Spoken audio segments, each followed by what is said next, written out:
Hello and welcome. We'll get started in just a few seconds as we allow folks to join the webinar. Thanks so much for being with us.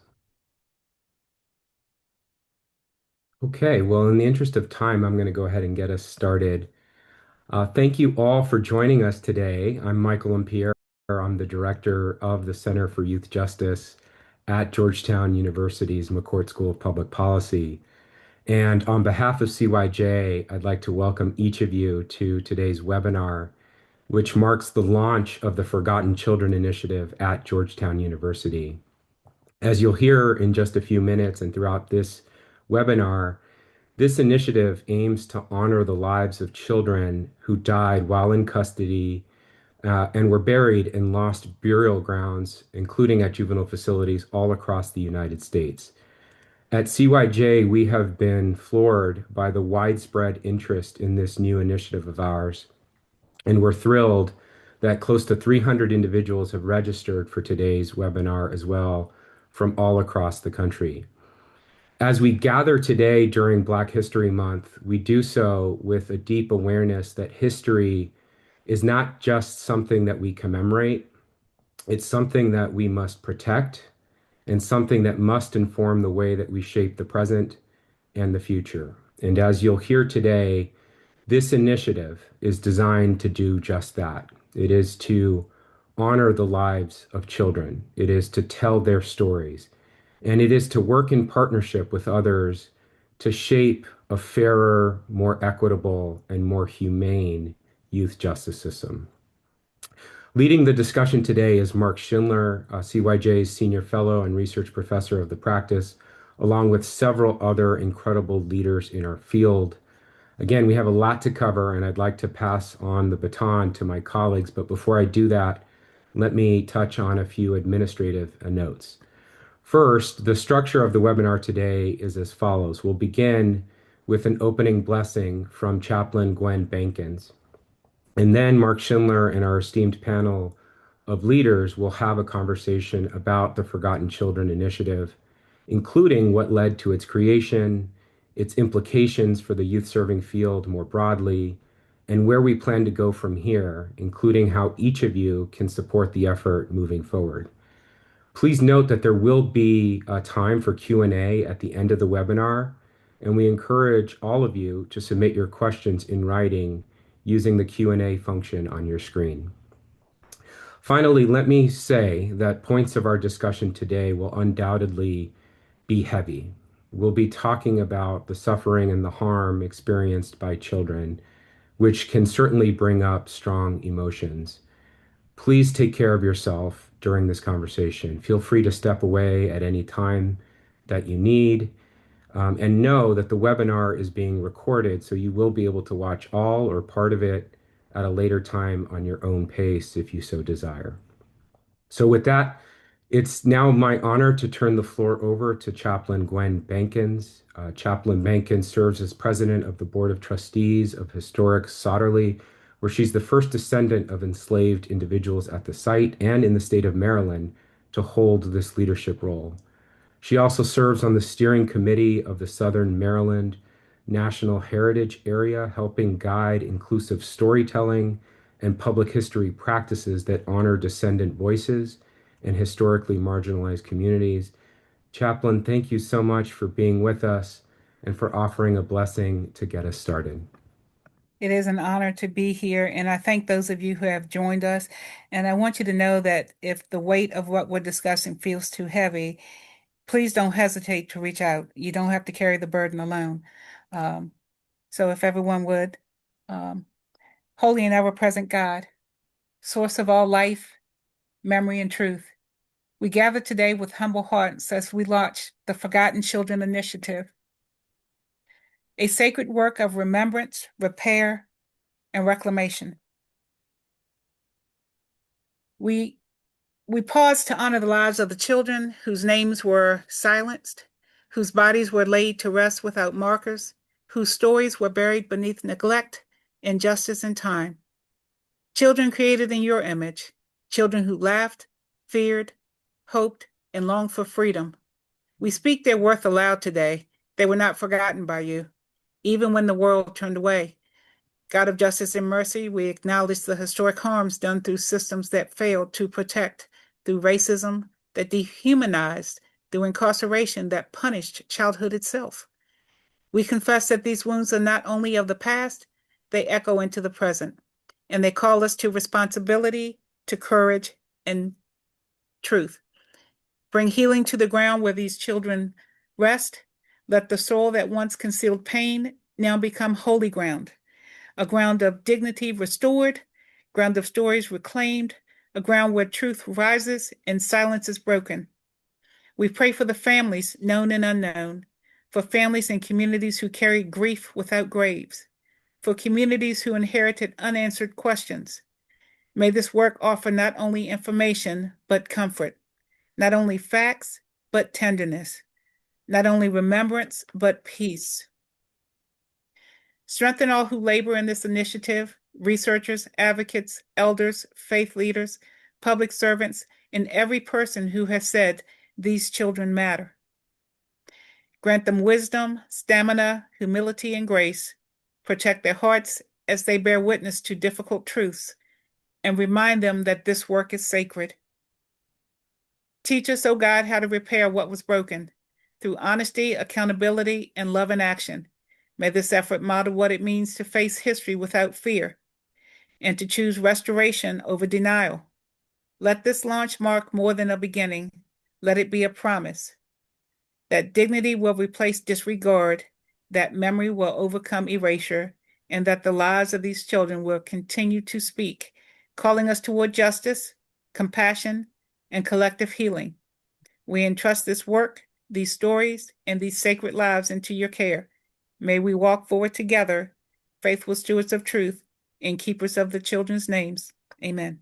Thank you, Chaplain Bankins.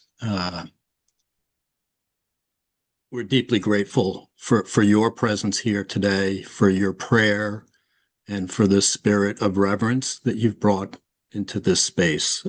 You've reminded us with your words that this is spiritual work, it's moral work, and it's sacred work.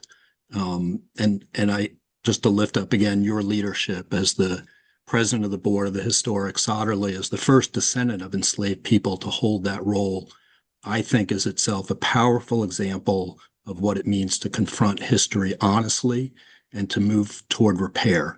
So thank you again for being with us and opening us this webinar in that way. Thank you so much. Good afternoon to all of you. My name is Mark Schindler. I'm honored to welcome you on behalf of the Georgetown Center for Youth Justice to the public launch of Forgotten Children, Unearthing the Lives Behind the Lost Burial Sites of Incarcerated Youth. I want to thank all of you for joining us. I'm also honored and thankful, as Michael said, to welcome an amazing group of panelists to help us launch the initiative today. I'm going to introduce them just briefly.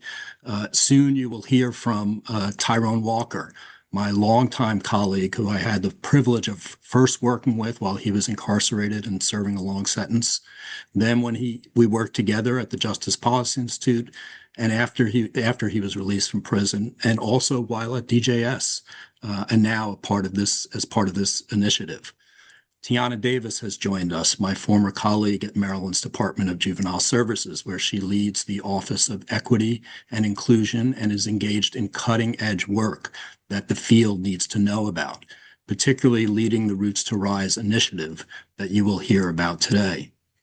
And last but certainly not least, Dr. Chris Bijou, who I am incredibly fortunate to call my current colleague at CYJ. Many of you know and have heard Chris share his wisdom on these types of issues before. And for those who haven't, you're in for a treat today as Chris shares his thoughts on how to connect the dots on the work of the Forgotten Children Initiative to larger work in the youth justice field and beyond. Before we hear from our panelists, though, I want to share a short video, and then I'll give an overview of the Forgotten Children Initiative, including how we got here and where we hope to go. And then we'll be joined by our panelists for a conversation and hopefully for questions.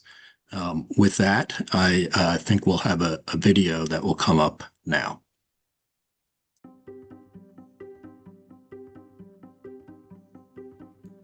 A cemetery for Black children lost to history in Prince George's County is finally getting some attention after more than 100 years. Dozens of boys were buried in a wooded area by the old Boys Village, which was a facility for youth who got in trouble with the law. Many of those graves are unmarked. News 4's Darcy Spencer has an exclusive look at the cemetery and the efforts to ensure a shameful part of the past is not repeated in the future. A walk in the woods leads to a tragic journey into the past. Lost memories, lost souls. Dozens of children are buried here, but if you didn't know it, you'd miss it. Just a few markers, one leaning against a tree. William Jones, 1887. One marker so deep in the soil, you can barely see it. Unacceptable and despicable. On another side, graves marked with moss-covered cinder blocks, no visible names or years. These were the children who were sent to Boys Village, a juvenile reform and detention center. It was first established in 1870 in the Cheltenham area of Prince George's County. For State Senator Will Smith, this was the first time being here, a place he never even knew existed. This history grounds all of us in understanding what our predecessors did and our obligation as leaders today to rectify that practice. The graves of young boys rediscovered. And as our Maryland Bureau Chief Brad Bell explains, a group of elected officials want those lives and deaths honored. God, we ask you today that you would continue to allow us to keep their memory. Members of Maryland's Legislative Black Caucus joining hands in prayer Tuesday over the long-forgotten graves of young boys who died in the custody of Maryland's Reform School for Black boys in the woods between the State Veterans Cemetery in Cheltenham and the Cheltenham Youth Detention Center. There are a handful of tombstones like this one for a William Jones from Baltimore who died in 1887 at the age of 17. But most of the more than 200 boys buried here from the late 1800s to the 1920s have no such marker. These boys were robbed of their humanity. They were denied dignity in life and absolutely denied dignity and respect in death. As best we can tell, their families were not notified. Mark Schindler is the former Assistant Secretary of Maryland's Department of Juvenile Services. A couple of years ago, he began to research the history of the agency and how Black juvenile offenders were handled in years past. A long-time DJS employee led him to these woods. Delegate Jeff Long represents this corner of Prince George's County. He and the other delegates and senators on this outing now throwing their support behind Schindler's effort to learn more about the boys who were incarcerated and died here before their stories and that chapter of American history from more than 100 years ago is lost. We look at young Black boys who have been just thrown in the ground, not properly maintained, on state-owned land. And people have been aware of this for many years, but nothing has been done about it. In this era of Trump erasing history, Maryland has to take action.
I want to thank Alex Perry from Center for Youth Justice for creating that for us. I understand that what we just watched is difficult to process. It's also why this work is so important moving forward. Today, we begin with a simple but profound commitment to restore dignity to children who were incarcerated, who died or were killed in state custody, and who were buried in mostly unmarked graves in states across the country, largely forgotten for more than a century. The Forgotten Children Initiative builds on the work described in the video we just watched that started at the Department of Juvenile Services in Maryland, where we conducted historical research about the agency in our facilities, including its racially segregated practices of the past. We were determined to do that with the belief being that if you want to change something, you have to understand where you've come from. I want to give a big shout out and thanks to Crystal Ferretia, my former colleague at DJS, who helped lead the research effort and thankfully will continue to be involved with the work moving forward with us here at Georgetown.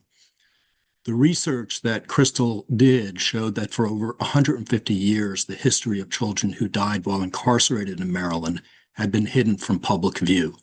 At the House of Reformation for Colored Children, Maryland's first reform school for Black boys, established in 1870, Black children were forced into hard labor, literally leased to neighboring farms to work for white farm owners. They were subjected to corporal punishment. They were denied the care and protections afforded to white children in separate institutions.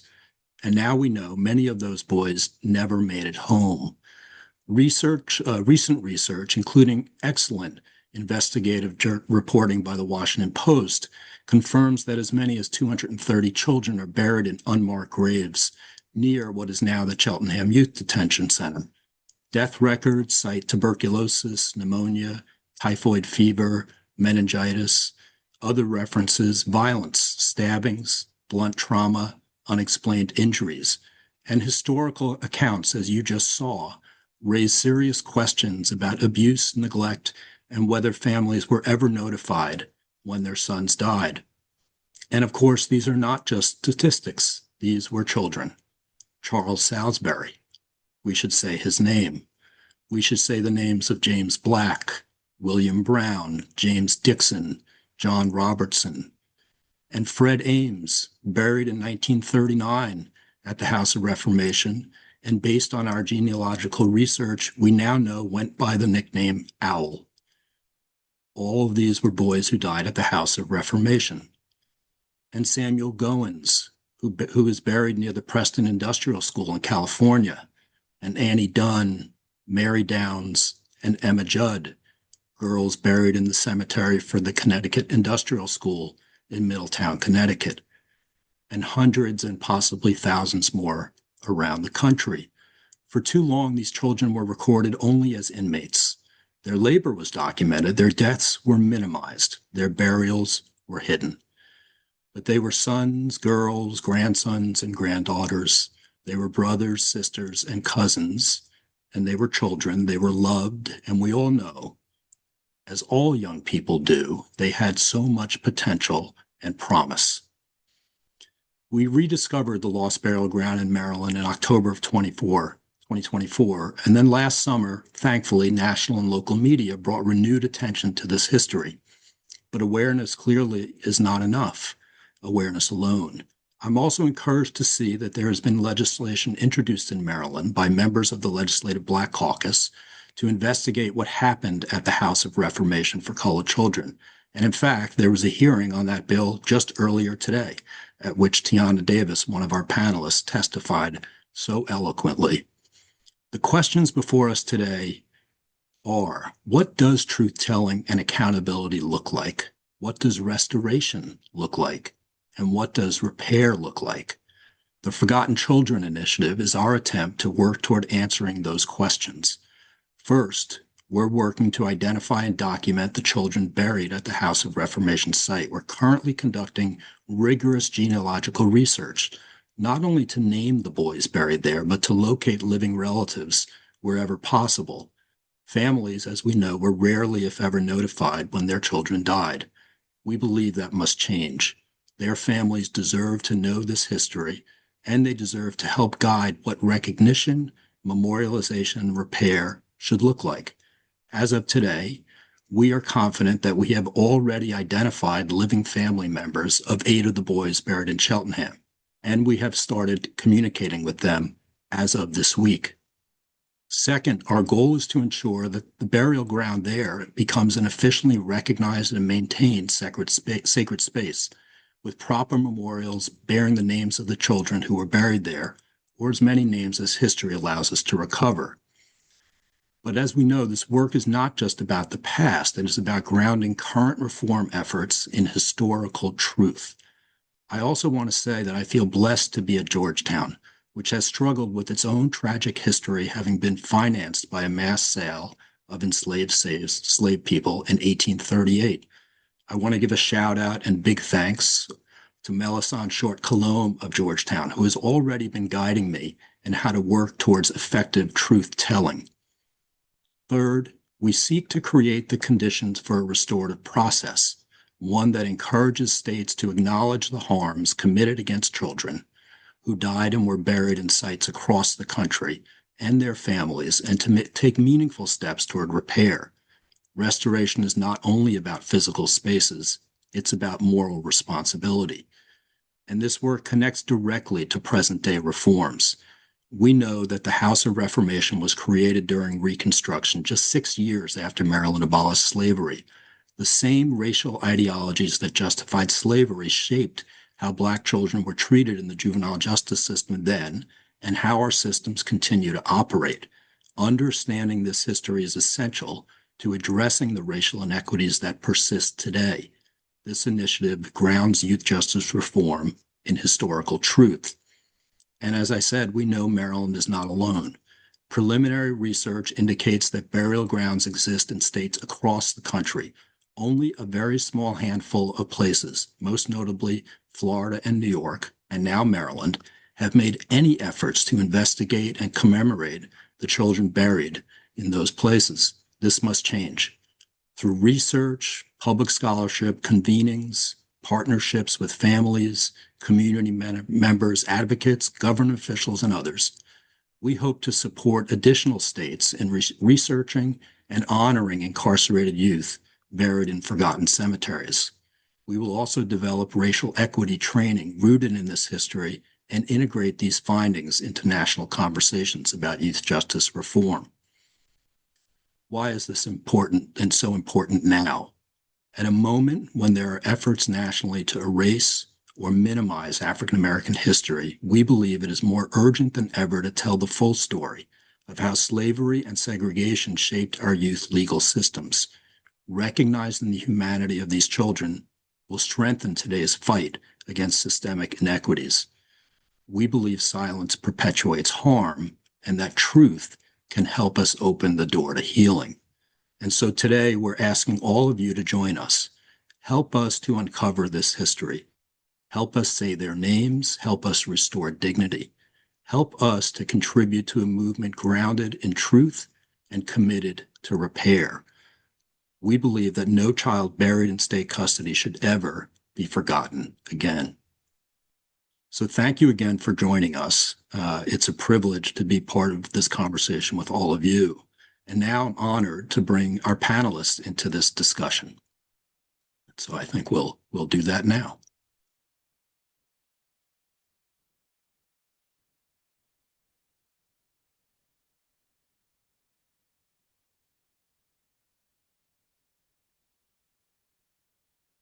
Great.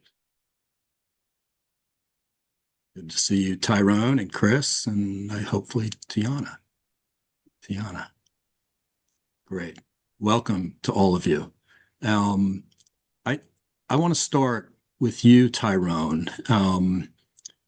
You were incarcerated as a child at Cheltenham, and you were then there with us and others when as part of the team that helped rediscover the lost burial ground. Can you reflect and share with the group on that experience and how you think about those two experiences that you've had in your lifetime to get us started? Good afternoon, everyone. Thank you, Mark, for that question. Um, I remember like you reaching out to me like, hey, I've been working on this project, like would you want to be involved with it? And a huge shout out to Crystal. I was fortunate enough to devour her draft. And when we went out there, I wasn't thinking much about like, okay, we'll probably find 3 or 4 markers of children, right? And that day when we got out, the first time we went out there, we didn't find anything. So we said we'll reconvene and come back. And the day that we actually found something, it was a number of different staff members who helped us find the exact location. And I remember that day, like one of the staff members there was like happy that we actually found it because we had spent a considerable amount of time looking.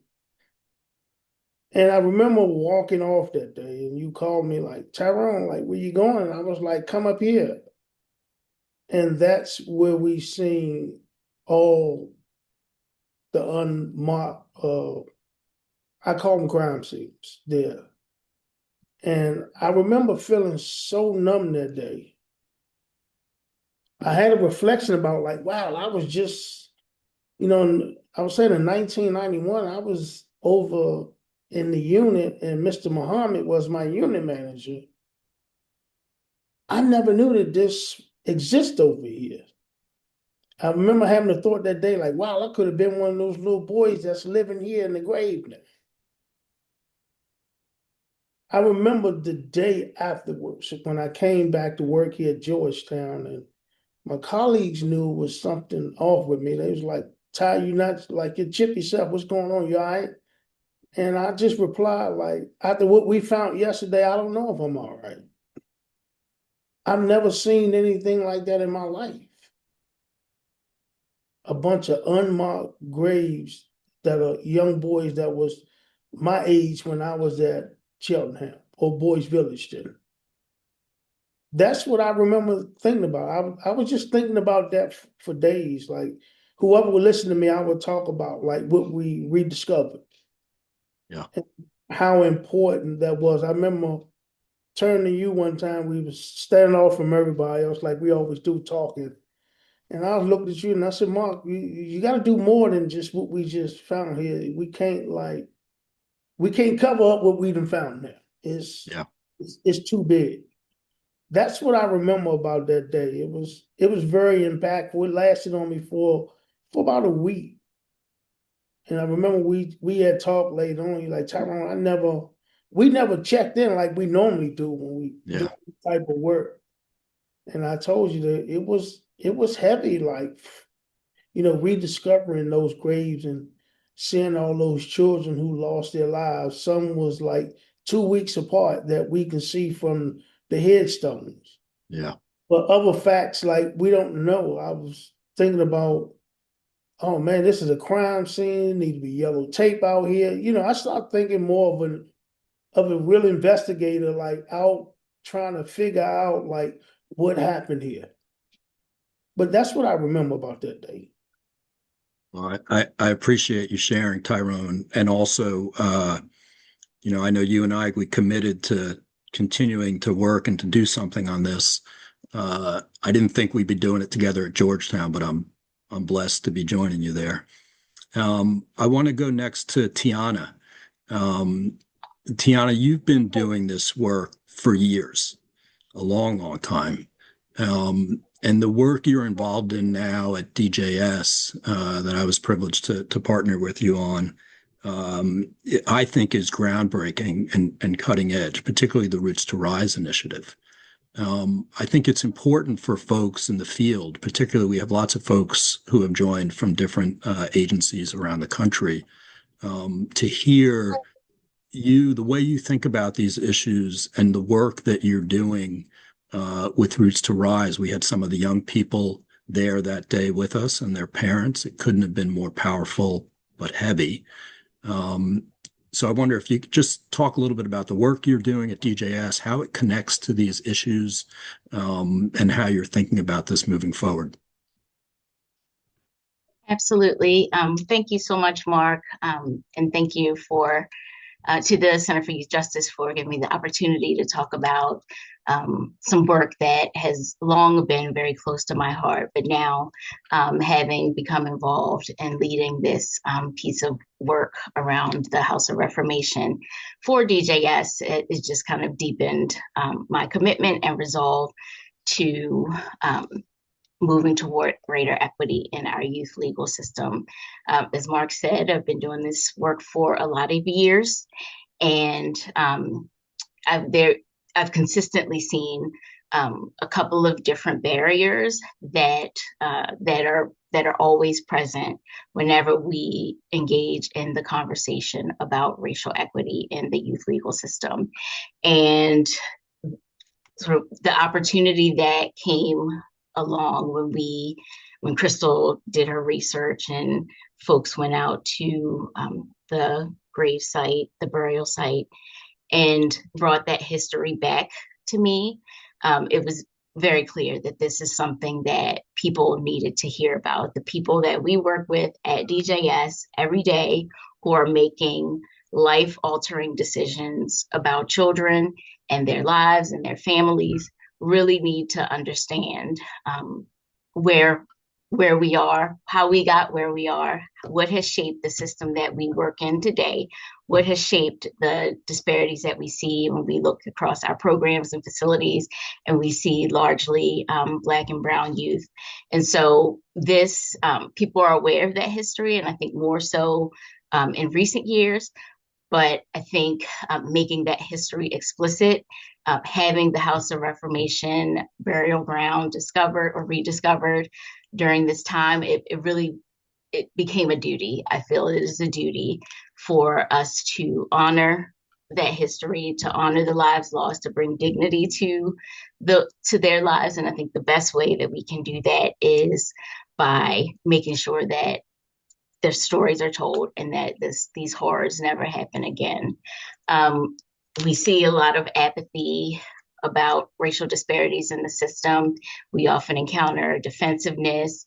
And then I think even for those who do care a lot about this issue, I think there can often be a sense of powerlessness when we look at the scope of the racial disparities, all of the factors that we know play into them, and it can often feel overwhelming. What can we do? What do we do? And bringing this history to folks within our department and our communities, our young people, family members, has really, I think, underscored that, it can kind of take the sting, the personal sting, out of the conversation about racial disparities, about racial equity. Because I think oftentimes when we talk to staff, folks working in the system, I think there's a sense that it's a personal critique. But when we look at it at the scale and throughout history, we know that the system today that we have is the one that was designed, and the system that we have was shaped by those origins at the House of Reformation, where young people were exploited for labor. And that's something that Crystal uncovered in her research. One of the explicit goals of the House of Reformation when established was to train young Black children as into the labor force. And so, in a way that very much mirrored the institution of slavery that had just come to its formal end right before the House of Reformation was open. And, when we bring that why to our current day, I think it helps people to engage more readily with the conversation around not just why, but what now? What must we do now to change this trajectory that we were put on back in 1870, but we still see in a very real way in 2026. And I think this history brings home the gravity of the work that we do with children in the youth legal system every day. We make decisions that again have a life-changing, life-altering impact on young people's lives.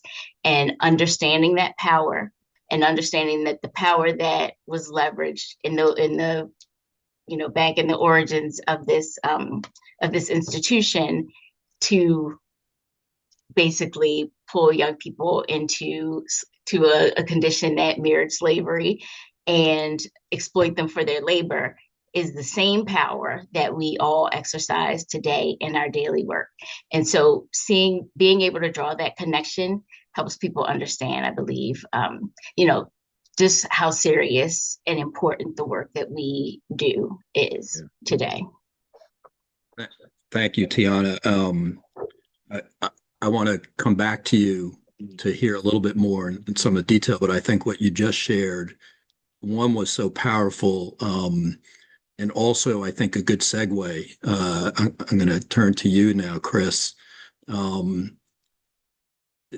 Can you help us, Chris, connect the dots a little bit about the work, the historical research that we'll be doing, the connecting with families, and the larger youth justice reform efforts that are going on around the country or need to go on. Tiana talked about decision making. I know you've thought a lot about those issues, but just talk to us a little bit about how you think about these issues connecting as we're just at the very beginning of this work with forgotten children.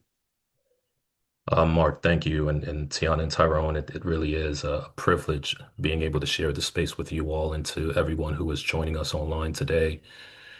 For me, when I think about this issue of reform, especially around the context of youth legal systems, there's an incompleteness to it, right? Because when I think about reform, what it's really asking us is to improve the existing system.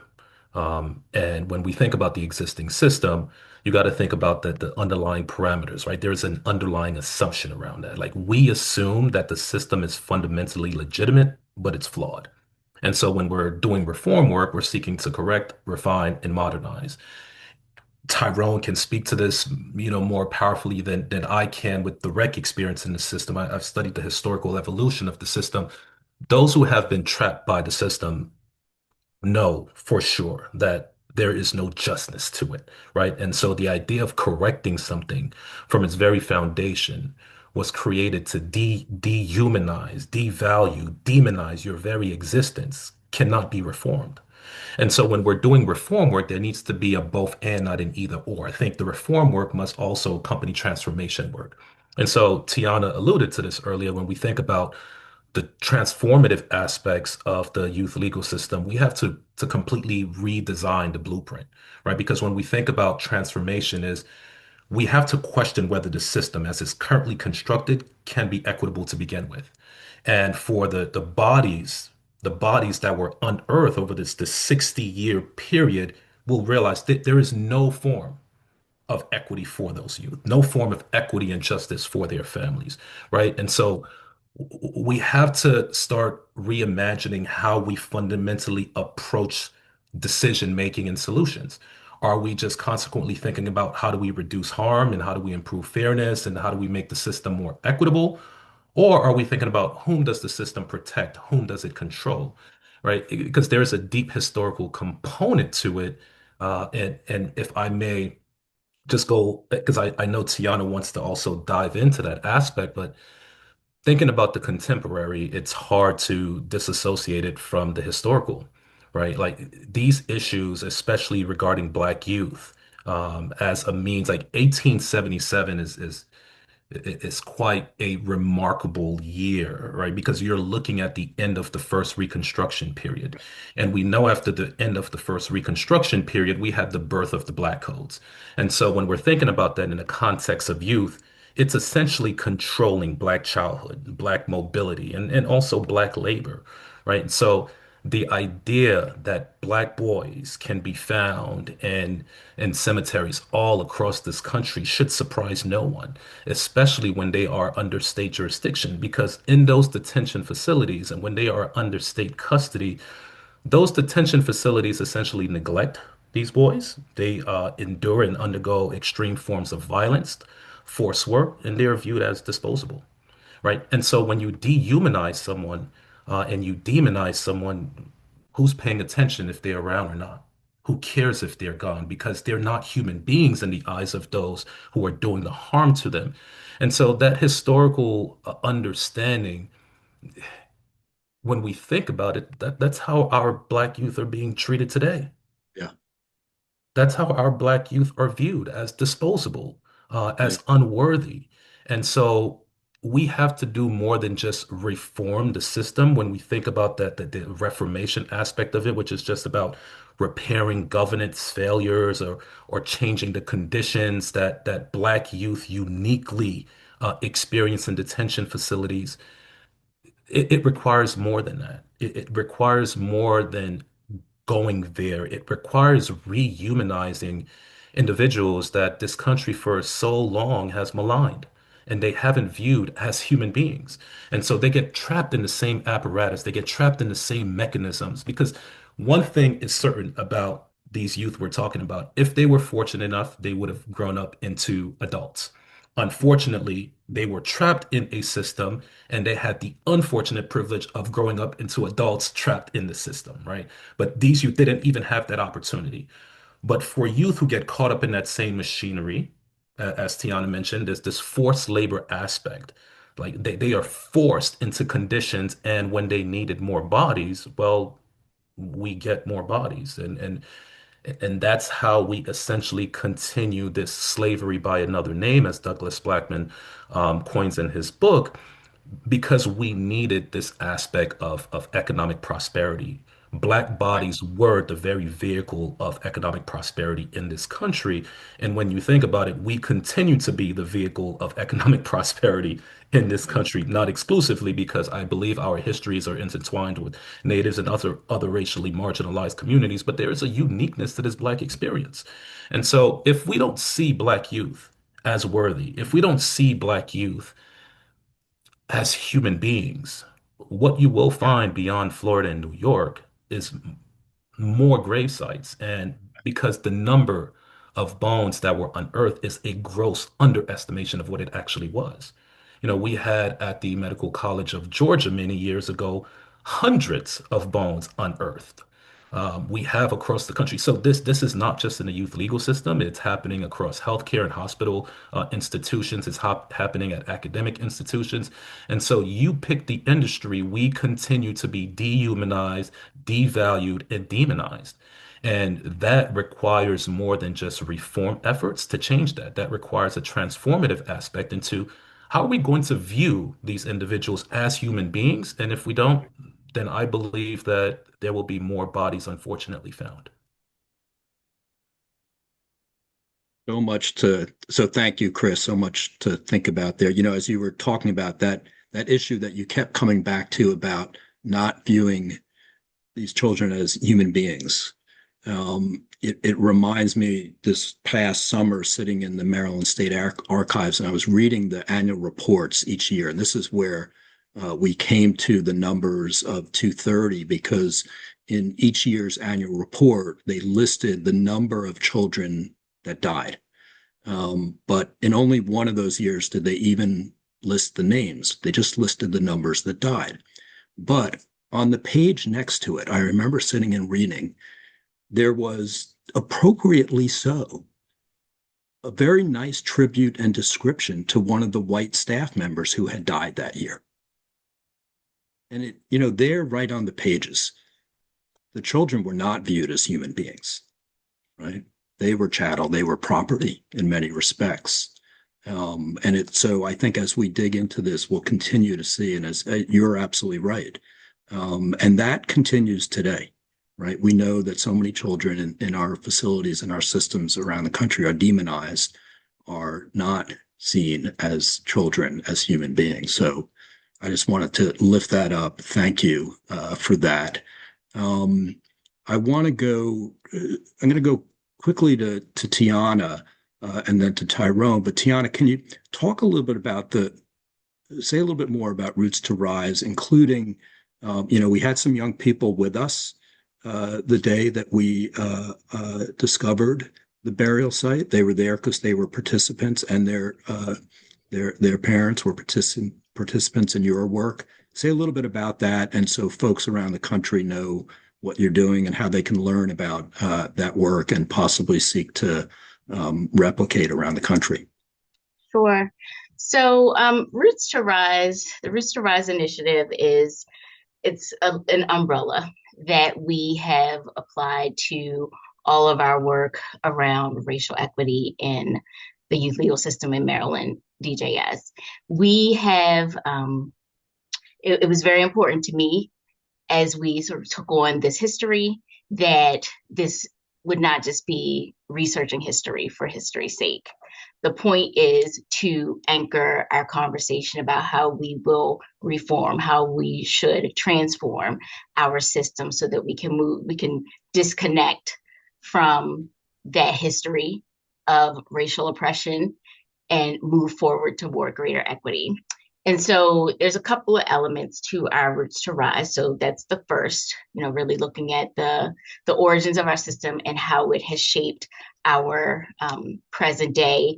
And we look at it not only at the 30,000 foot level, but my team has recently started sort of digging in, looking at some of the practices of those days and how they mirror or parallel some of the things that we see in our system today.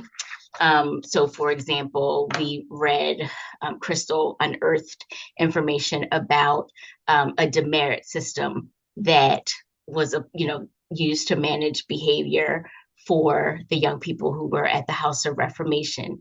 And the way that that demerit system played out was that they were able to keep young people in that facility to harness more of their labor just by giving them an infraction that would then turn into additional time at the facility.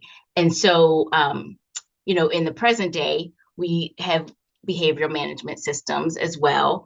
And depending on how they are delivered, how they are managed, and the accountability that we apply to that system, we can sometimes see young people staying in facilities longer than, not longer than initially assigned, but extending those time periods in our programs.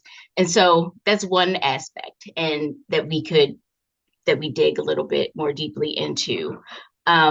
We also look at, the opportunities that we create for young people, whether or not we are using this opportunity, using the time with Department of Juvenile Services as a point from which a young person can grow, or are we using this, as a punitive measure?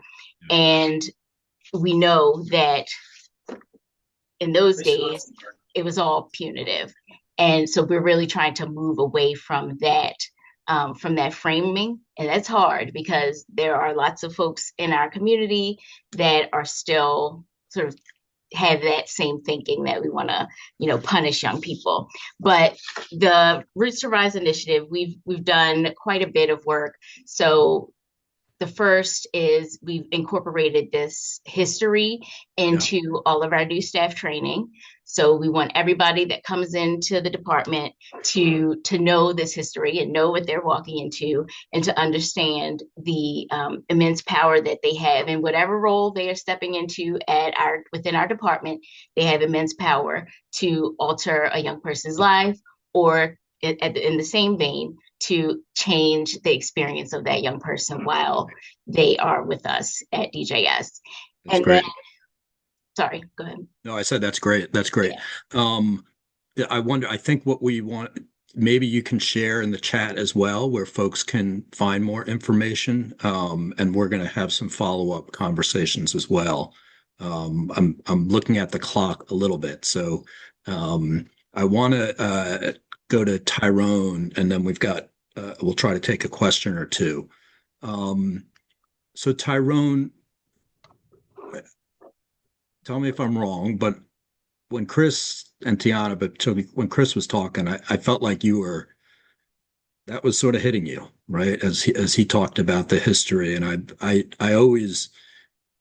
I'm always interested in your perspective because you look at these issues from so many different lights and you bring so much to the table. So I'm wondering, like, how are you feeling? What are you thinking about during this conversation?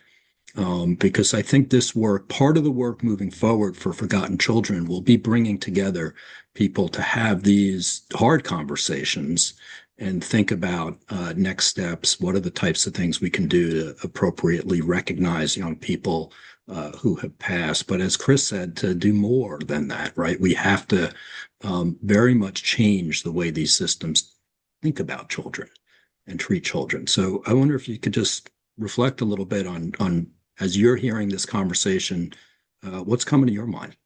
Well, as Chris was talking, I was thinking about books and like how what was going on in the world at that time. Like we're up from slavery, Booker T. Washington, like him going back and forth during this same era time. He had two people with two very different ideas about bringing us closer to the same approach, but they had different views of getting in. At the same time, we got children, young Black boys who are being killed not only in the community but in juvenile detention centers. Right, that's what I was thinking about when Chris was talking, right? And I was like, wow, if we just trace back through literature and look and see what was going on just here in the United States, and you look at some of these places that we're going to look at around the country, right? What was going on then, right? And how does that history mesh with this history, right? Like Chris said, like it's a very, very broken system. And oftentimes in that broken system, it's people that are trained once they come in the system. They're oftentimes trained by people who don't even know how the system is ran, who don't know anything about rules and procedures, and that continue on for years.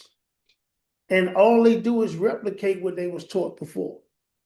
So that's what I was thinking about when Chris talked about my experience in the system on both ends, right? The juvenile detention center and on the deep end in the adult system. Yeah. As we've started, there are some questions that are being put into the Q&A, including what has been responses from families as we've started to reach out. We're just starting that process. We've had contact with some family members this week, some of whom had no idea that this was part of their family history. Others who did know, but didn't know details. And so there is interest, and we will be sharing more information and inviting family members to come together if they are interested in finding more. There was a question about other places that we may be working. This work, at least for me, and this initiative has grown out of the what we learned in Maryland. But the initial research shows many other states. We've started conversations with a number of jurisdictions where we've identified places. And we welcome folks on this call and from around the country to contact us if they know of or interested in learning more. Please contact us. We are, through this initiative, intending to serve as a hub for this work. And so, as Chris, you said, and as we're finding, it's not surprising. It is sad beyond words, but not surprising that we're finding this is not an isolated thing, right? This is in places around the country. And so, as we continue the work, I'm going to quickly. I think I'm going to go to you, Chris, just for any words now, and then I'll close this out in a minute or two. I want to thank our panelists. I want to thank everyone for joining. But I want to throw it to you, Chris, particularly as you heard Tyrone reflecting on your words. What goes through your mind, and how are you thinking about this moving forward? I mean, the past is the present. right? That's what I think about. It's while they are framed as historical issues, we are dealing with them in real time today. Yeah. Right? Like these are not things that should be new or surprising to anyone when we think about the condemnation of blackness, when we think about the disregard for black life, for racially marginalized, like for Native American, like it it's contemporary and historical. And so in order for us to do different, we really have to be more brave in confronting what we know to be the truth. And as I look at Nick's question in the chat, I'll sum it up with this, thinking about the historical connections to current abusive practices. One such thing that I've been thinking about is how we almost immediately, by default, go to those so-called criminogenic factors of youth, Yes. right? We use our risk assessment to identify all of the ways in which they can be labeled a threat to the community without any regard to their humanity or their dignity. We don't first ask ourselves about their humanity, about their dignity, about their experiences. Those are an afterthought after the punitive decisions are made. But for their white counterparts, we often talk in coded language. Well, they come from a good family and Yeah. they have all of these things. So of course we can't go down that path. What we are asking for is not some kind of radical solution. We do it every single day for kids. That's We right. just don't do it every single day for Black, for racially marginalized, for Native kids. There's That's right. nothing new about the solutions that are being asked for. So the historical connections to the current abuses, just think about the very foundations of how we identify Yeah. behavior or those infractions that Tiana talks about. Just look at our probative sort of responses. If any act of back then, it was vagrancy laws, it was loitering, right? Now we've just kind of evolved it to you violated your curfew, you That's right. stayed out too long. This is one and the same. And so I ask us to think about the past as the present and not as something that happened so distant. And it may be we can kind of see the parallels and ultimately do the thing that's most difficult to do. Yeah. Yeah. Thank you. We could go on a lot longer. I knew this was going to happen. We're right at time. We're getting lots more questions, which is great. So I want to quickly thank all of you, thank our panelists, thank everyone for joining us, and a few things in terms of next steps. As I mentioned, this is not going to be the last webinar. We are scheduling another. So please, you're already signed up, but stay tuned. We will continue this discussion and share information as we go forward, including bringing families into this conversation. So that's one. Number two, help us do the research for folks around the country. If you know of a place in your community, in your state, where you believe that there may have been children who died and were buried, please let us know. That is going to be part of the research that we are doing. And finally, lastly, lots of folks, thankfully, and I appreciate, are asking how they can help. And lots of folks are making financial contributions, which we appreciate, and we need to do this work. If anyone is interested, hit a donate button somewhere. Alex will share that, but we appreciate that support as well. Any type of support and partnership is welcome. We believe today we have just started this particular conversation, but of course it's part of the larger conversation that people like Chris, Tiana, Tyrone, and so many others have been engaged in for years. And so we look forward to partnering. We look forward to continuing to do the work, and we look forward to saying their names as we move forward. Thank you again. And Mark, before we finish, and I know I just wanted to encourage everyone to save your chat because Chris from my team at the Office of Equity and Inclusion has posted some links to pending legislation that is relevant to this conversation that we're having today about transfer of jurisdiction and establishing a commission to manage this process. So thank you. Thank you, Tiana. Thanks for the action steps. Thank you again to everyone. Thank you for staying 2 minutes over. And we'll look forward to being in touch moving forward. Be safe, be well, and we look forward to working with all of you. Take care.